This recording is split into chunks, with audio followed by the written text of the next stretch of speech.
Hello, beautiful people. Welcome back to 2024, the first episode of the new year and an experiment called life with Alex Mackenzie, man. Thank you guys so much for hanging out. It has been a wild ride. Right now, to fill you in, we haven't been doing the podcast as much. We are in Halifax, so we're downtown Halifax right now. It is January 11th. We just flew in last night on the red eye from Vancouver. And we are headlining the Yuck Yucks Comedy Club here this weekend, which is very exciting. So if you're in the neighborhood or you know anyone around here, let them know. We're here. We're ready to have fun. What else this weekend? Moncton.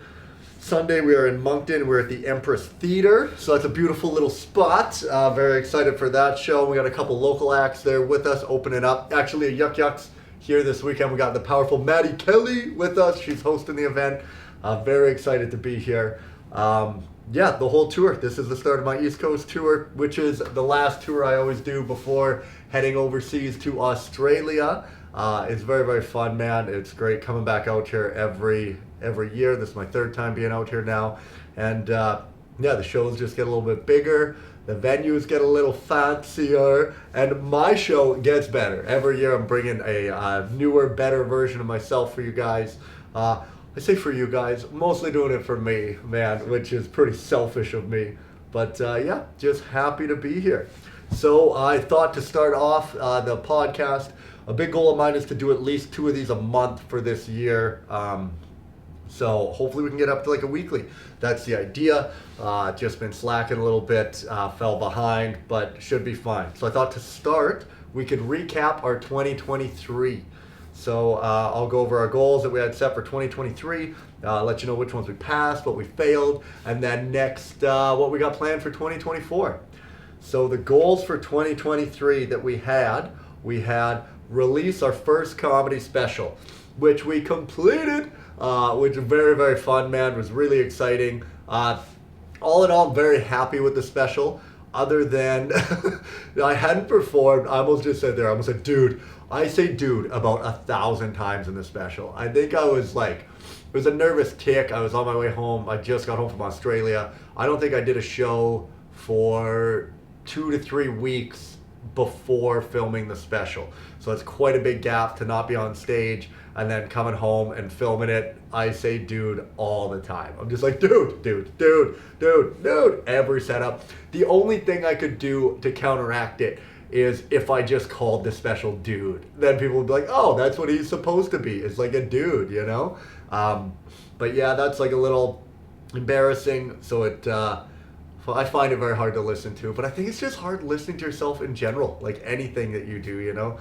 You're always probably your own worst critic. I know I am, not just in comedy, but in my life in general. But it's out there. I'm very happy with it. We got it on Amazon Prime in the US and the UK, so it's on like Prime Video Direct, so you can order it if you're in America or the UK. For Canada, we pumped it out on YouTube. So it is out on YouTube. Did fairly well, you know. We've got over 10,000 views, which I'm very happy with for YouTube.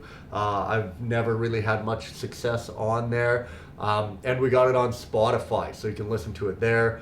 We did submit it to like Sirius XM. I don't really know anything about launching an album, so that's like my whole shtick. I've spent all my time learning how to produce live events. That is like the one thing that I've got a lot better at. This is my first time ever getting into the album production side of things. So trying to figure that out. We'll just keep learning and try and figure out the best way to do that. How you get it played on air, I don't know, all those things. But if you're on Spotify and you got to drive and you want to hear the word dude 1,000 times, throw it on, give it a listen. And I don't know if there's a way to like it on there or whatever, but that would be cool. Only like it if you like it, though. If you don't like it, don't like it. All right. I don't want your pity likes. I want it to be a good quality product. If you like it, put it out. So that was good. So we nailed that. Release first comedy special. Next goal for 2023 was perform in an arena. Now, I left that pretty vague as perform in an arena because I wanted to give the opportunity whether I was going to produce the show or I got booked by someone else to do an arena show. And I will let you know, we did 2 of those. So we actually had a corporate booking for like an oil field camp where they rented a hockey rink, and then we came in and did comedy. So that was my first time performing in an arena. That was really cool, a great experience. Very tough crowd, but it was like fitting because I knew the crowd. I used to work in like trades, and basically I just had to go on stage at the end of their safety meeting and tell jokes.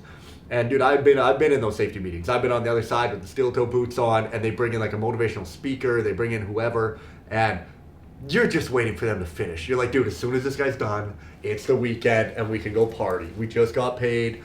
So yeah, it was good. Good experience, fun to do.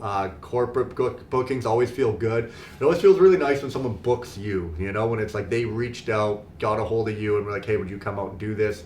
Especially since I am fully independent. I have produced pretty much, I would say 99% of the shows I'm on are that I book and self-produce through ECL Productions.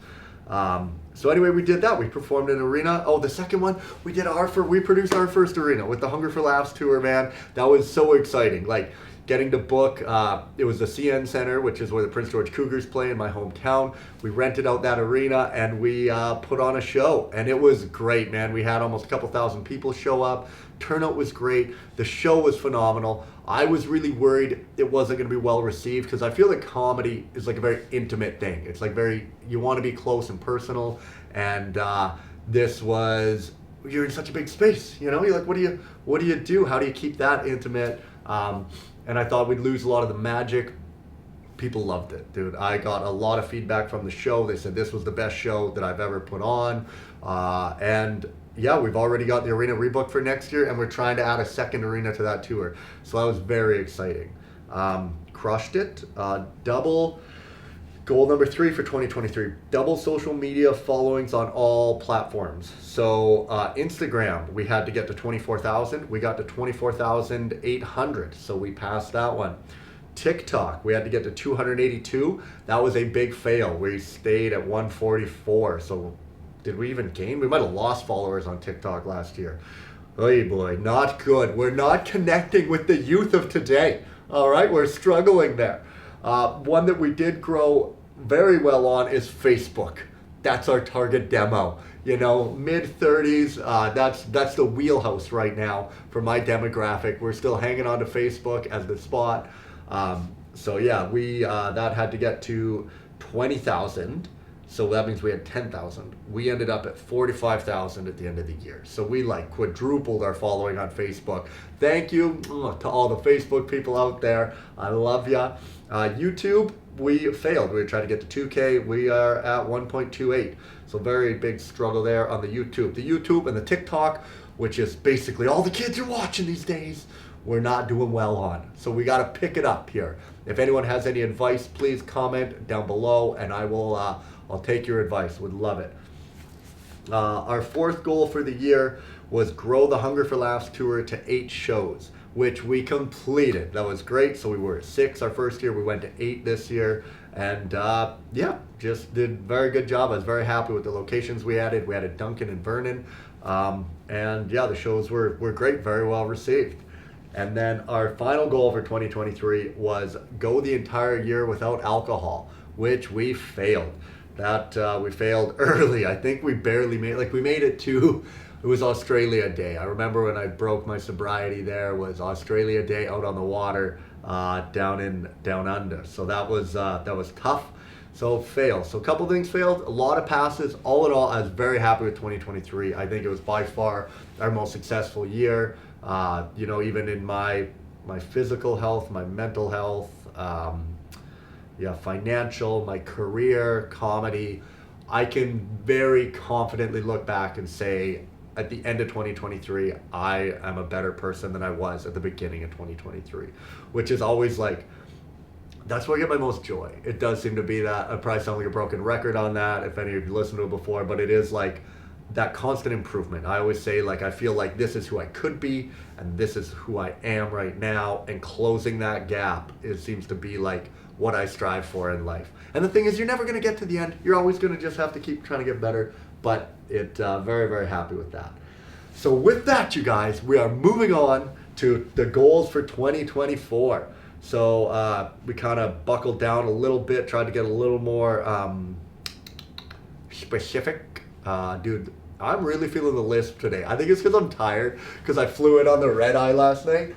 Oh man, it was like, it's a 5-hour flight, and it's just not long enough to get a good sleep. You just can't, I just couldn't do it. I'm like, it was very, very difficult trying to like sleep, and then you're up and then you're not, and then you're up and then you're not. And then you get here and it's like a 4-hour time change. So like you're arriving here at like it was like 8 o'clock, but that's 4 a.m. back home. And so it was a very long day. And I always feel when I'm tired, I get a little more lispy than usual. Anyway, moving forward, don't come on here and complain about being tired, Alex. This is your whole shtick, is to give these people the energy. So 2024, goal number one, big one, which I think we can do, is do $1 million in revenue through ECL. So that is a very big goal. I think it's very achievable. Honestly, I think we'll probably hit 800,000 if I'm telling you the truth. And you just gotta chip. You gotta chip in a chair. Just you hope that. Gotta dream big, and then even if you fall short, whatever, you came pretty close. So very excited for that, to see how we can play that out. We have our biggest tours booked ever. Like, it's starting right now here, and we go.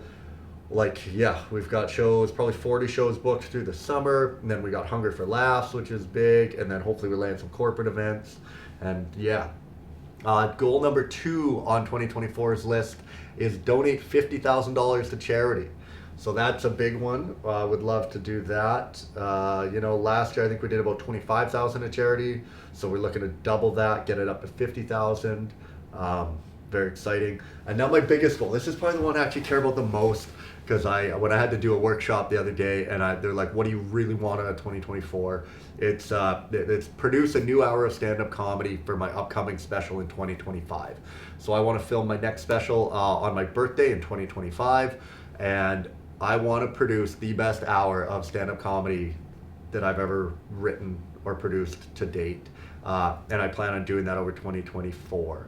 So working very hard at that. I decided, I've set some standards. I have to minimum 30 minutes to an hour spend every day just writing, rehearsing, and performing. So I have to do that every day before I get to do anything else. I'm really looking at it like the gym. I've been very good with writing, with journaling in general. That I find very easy, because journaling's very easy. You're just I just go brain dead, and I'm just here's what I'm grateful for, here's what I regret, and here's how I feel today, and all the things I'm gonna get done. And so I set a 15-minute timer, and I can bang that out. But to actually create and go over it, it's so much harder. It takes so much more energy, because you have to you gotta play and be upbeat and fun and let your brain wander. And I find comedy a lot harder to write than journaling.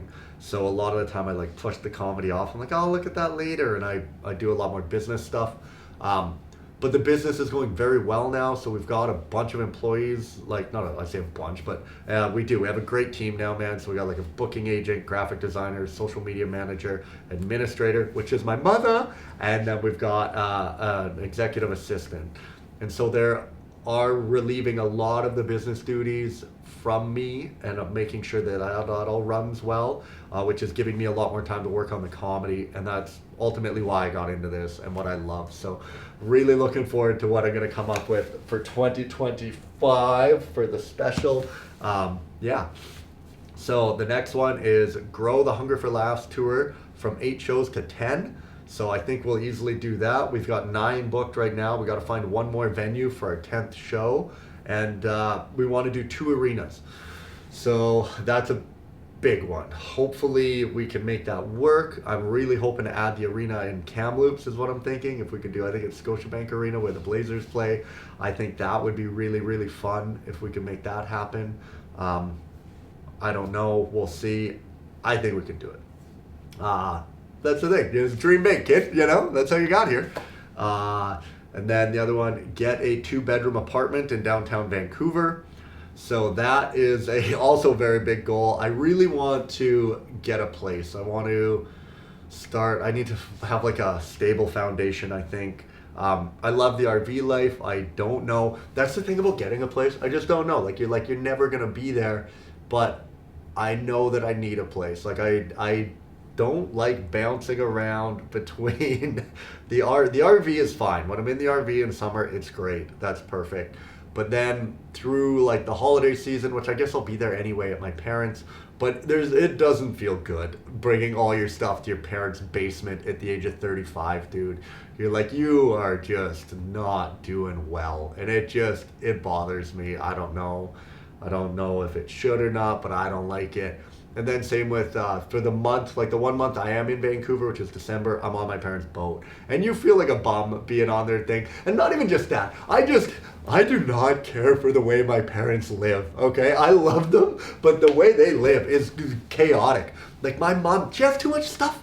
There's shit everywhere. It drives me insane. You can't find a flat surface that doesn't have something on it. And it's everywhere. Her fridge is just full. My mom literally takes ice from an ice maker, pours it in a bucket, puts it in the freezer, and then makes more ice from the ice maker. You're like, Mom, we have an ice maker. If you need ice, get it from the ice maker. She's squirreling it away in the freezer to the point that like if you bring home something that you want to put in the freezer, there's no room because it's full of frozen ice. I don't understand it. So it drives me wild. But that's where you realize I'm like, I can't tell this woman how to live. I can't, this is her place, and I'm the freeloader who's just leeching off of them. So that is why I gotta get a place, mostly that, for the 1 month a year that I can be there and so that I can put something in the freezer. That's it. So, I mean, ideally I want to buy a place. I don't know if that's going to work out. Might just end up, I think the smarter move would probably be to rent an apartment for a year, sign like a year lease and just pay for it all and then see how you like it and how it goes and then go from there. Another one, have body fat percentage below 15%. So that is very attainable. I got pretty fat again over these holidays. I struggle with weight, dude. It's so up and down. Always had a hard time with it. So I would love to get that under there. And then the last one, which is very big, is that I'm going to commit to sobriety for 365 days straight for the whole year. Guess what? Turns out it's a leap year. So we got 366 days to go. But yeah, really feeling good about that. Yeah, so those are the goals. Gonna crush them all, and yeah, really, really excited for it. I think another big one for sobriety, why I want to do it, I just feel like everything in my life is better when I'm sober. Like my comedy's better, my business is better, my health is better, my financial situation is better. There isn't an area of my life that is better from drinking. I guess going out with your friends, but that still doesn't. Here's the thing. I've never woke up the next day and said, you know what? I wish I drank more last night. That's just a phrase I've never said in my entire life. So I think that getting sober this year will be the most beneficial thing, the most crucial thing for completing all these goals, man. Because when I'm sober, it is very easy to deal with things like when problems arise, my problem solving is better, my attitude is better, my energy levels are better. Everything about my life is better when I'm sober. I just can take on these challenges. And I really feel like this year is like a breakthrough year, man. Like I just think like we're so close. Like the work that we lay, and I think I said this last year, but the work that we lay this year can set us up for the next 20 years, man. Like if I can just buckle down, get this all sorted and done, we will be very, very well off. So it's like sacrifice a little now for a big pay later. And I don't even know if it's sacrificing, man, because it just like, I probably only drank 20 times last year. And I don't think any of them I was like, this was great. I did like the music festival. That was very, very fun. But I was doing a lot of psychedelics at the music festival as well. And so that, I don't think those are off the table. I think I still will probably end up doing some mushrooms at some point this year. But I think those are good. I find them very like mind expanding, and they're very like, yeah, they just like get me very in tune with myself and like what I'm doing and get me to be very introspective. And they're open your big heart up, you know, is where like I find drinking is very mind narrowing.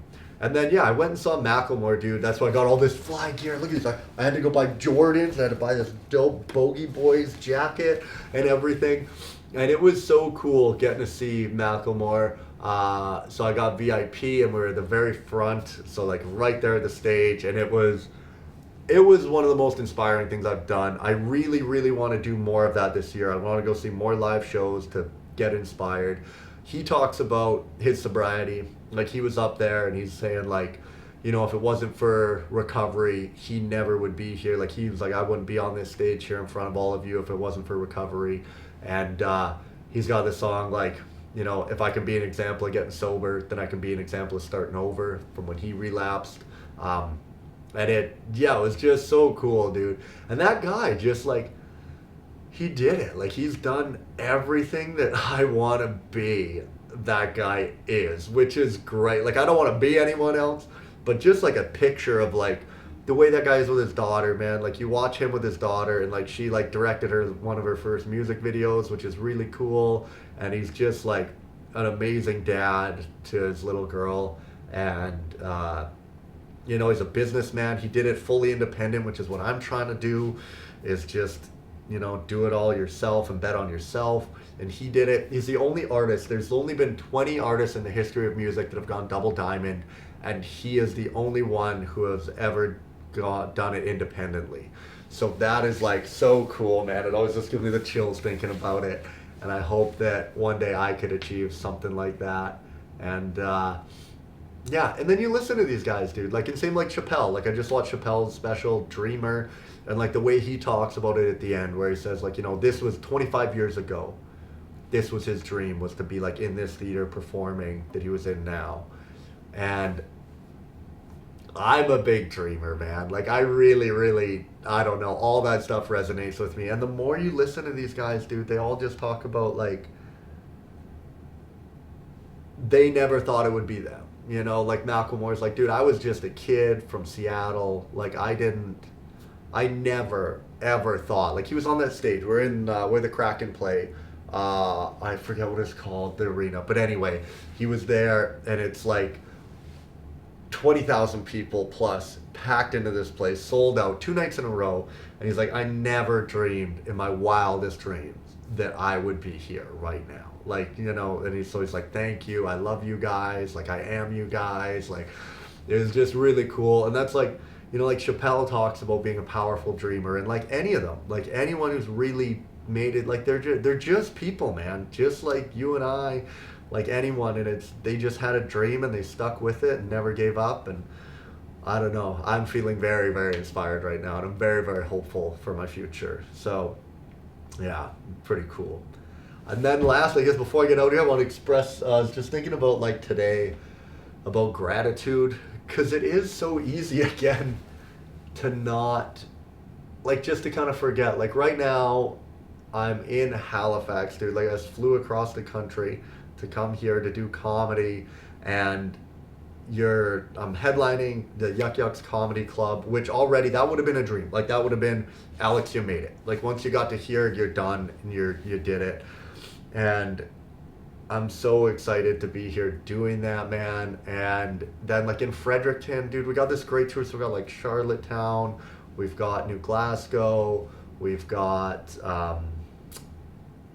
Moncton and Fredericton. And dude, in Fredericton, it's like a 750 seat theater, man, with, like, a big balcony, and it is, like, it's selling out, dude. Like, we are filling that place up, and it is, like, to think that you're doing that, like, filling up a theater on the opposite side of the country, it just doesn't feel real. But it's also, like, it's very easy to not realize that you're living your dream right now, you know, because I have, like, all these goals, I have all these things I want to achieve, and I'm like, dude, I'm still living in a goddamn van. Like, I don't have a place, you know, I need to make more money. I'm still fat, single. Here's the thing, I'm single, homeless, and unemployed, you know? So what have you gained in 35 years other than 200 pounds and a lisp? You really got to get it together, kid. But you realize, like, this is, like, you're living your dream now, man, and just make sure you take it all in. Like, dude, there's a guy, look at this room I'm in. I'm in the Sutton downtown. There's a goddamn chandelier in my room right now. It is, it's pretty unreal, dude. So I don't know, just trying to like remain grateful for everything. And you guys are a very, very big part of this. So all of you that like watch and cheer this on, man, it means the world to me. So thank you. I'm gonna bounce out of here now. I'm actually gonna work on my set list, and then I'm gonna try to go down to Yuck Yucks. They got the Pro-Am at 8 o'clock. So that's in like 2 hours, and I would love to go watch the Pro-Am and go hang out, meet a bunch of the Halifax comics. And yeah, I love you guys, and I will see you next week. I'm going to try and do this every week. If not, I'll see you in 2 weeks. But take care of each other. I love you, and you mean the world to me.